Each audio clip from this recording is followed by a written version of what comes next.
What was the net effect of the Niantic project? We had crossed a threshold in which global security could be at risk. Decrypting the data was the mistake. This is not psychosis or some cognitive break, but an actual takeover of the mind. This all leads to Niantic. Ingress hat sich für Google als außergewöhnliche Erfolgsgeschichte entpuppt. Geplant war das in diesen Dimensionen allerdings nicht. Wir durften mit John Hanke sprechen, Macher von Ingress, und ihm die Frage stellen, woher der Erfolg eigentlich kommt.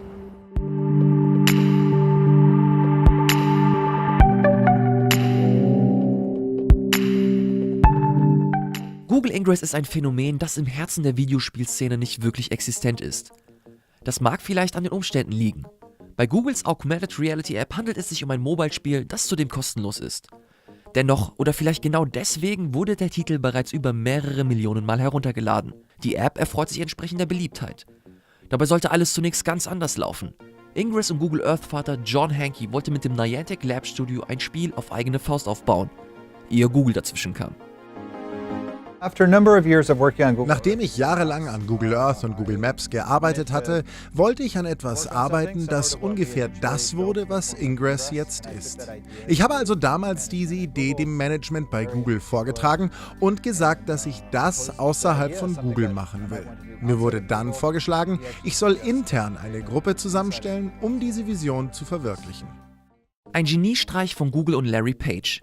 Die App ist unter den Spielern beliebter denn je und wächst mit jedem Tag um weitere motivierte Nutzer. Doch warum eigentlich? Wieso ist Ingress für so viele Spieler auf der Welt so attraktiv? Die Erklärung ist im Grunde relativ simpel.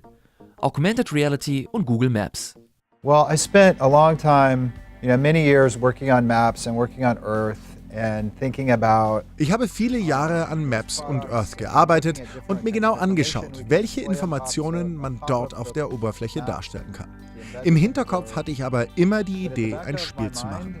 Und viele Leute bei uns im Team haben auf dem einen oder anderen Weg mit Gaming zu tun gehabt und so fragten wir uns alle, ob es nicht möglich ist, ein Spiel zu machen, das die Daten der globalen Kartendatenbank mit etwas verbindet, das Spaß macht.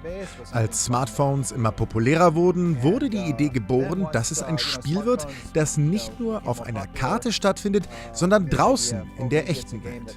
Das war das nächste Stück des Puzzles.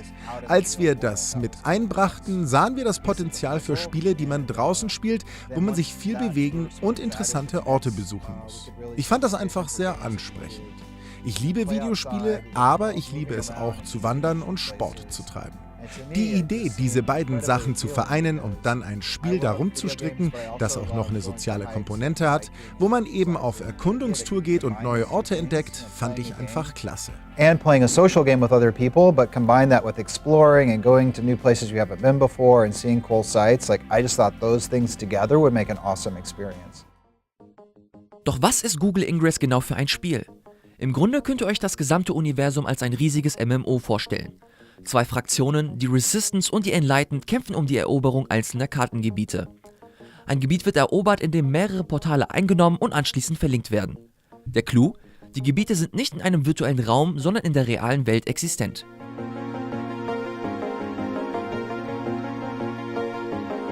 Ingress is a global game where you have to visit real-world locations to capture them for your team.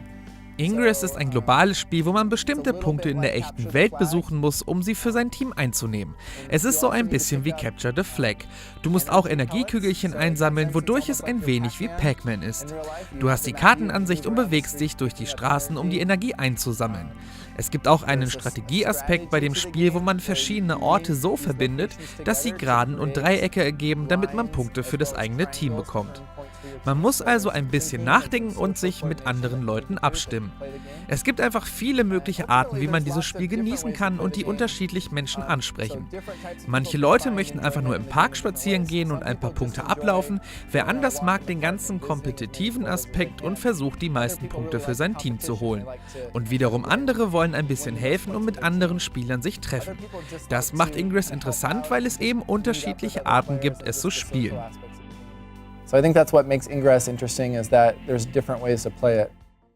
Mittels Augmented Reality Technologie macht ihr Portale durch euer Smartphone an beliebten Plätzen und Sehenswürdigkeiten ausfindig. Damit spielt ihr nicht nur ein Spiel, sondern könnt die App auch für Städte und Sightseeing-Touren nutzen. Genau dieser Aspekt sorgt für eine enorm starke soziale Bindung unter den Spielern. Unzählige Nutzer versammeln sich an bestimmten und beliebten Plätzen, um gemeinsam ein Portal für die favorisierte Fraktion einzunehmen. Denn auch wie in jedem Multiplayer-Spiel gilt auch bei Ingress, alleine bist du stark, gemeinsam seid ihr stärker. Menschen mögen einfach die Möglichkeit, mit anderen gesellschaftlich zu sein. In unserer technologischen Gesellschaft, die von Computern dominiert wird und wo Leute viel Zeit vor Bildschirmen verbringen, gibt es immer weniger Möglichkeiten, neue Leute kennenzulernen und mit ihnen zu interagieren. Wann immer Technologie versucht, das zu bewerkstelligen, gab es immer verdammt viele gute Reaktionen darauf. Ich glaube, weltweit gesehen sehnen sich die Menschen zurück, in die echte Welt zu kommen, um mit anderen was zu unternehmen, statt nur Likes online zu sammeln. It was not clear that how people would react to that before we started Ingress. Uns war aber nicht klar, wie Leute auf so etwas reagieren würden, bevor wir mit Ingress anfingen. Wir wussten nicht, ob Leute so etwas überhaupt wollen. Ingress hat bewiesen, dass ein Verlangen nach diesem Typ Spiel da ist. Aus Sicht des Spieldesigns schauen wir uns natürlich an, was gut funktioniert und welche Aspekte Leute gut finden, und dann versuchen wir, ähnliche Features einzubauen. What works well and what people find fun in the game, and then we try to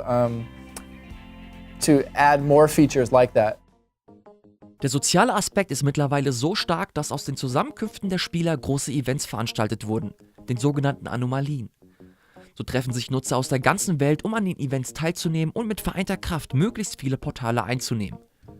Das hört sich im ersten Moment recht unspektakulär an, tatsächlich könnten aber einige Aufeinandertreffen glatt aus einem Hollywood-Streifen stammen.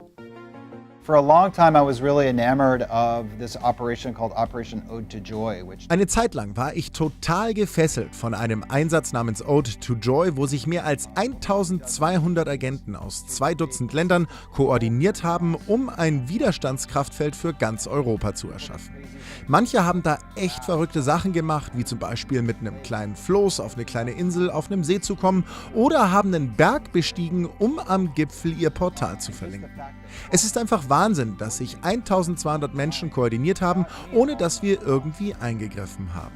Schon ein bisschen verrückt. Es gab viele solcher Einsätze, aber der blieb mir besonders im Gedächtnis. Es gibt auch eine Geschichte, wodurch eine Frau in Alaska berühmt wurde, weil sie in einer Cessna, einem kleinen Flugzeug, zu einem unglaublich abgelegenen Landeplatz geflogen ist, um ein Portal einzunehmen.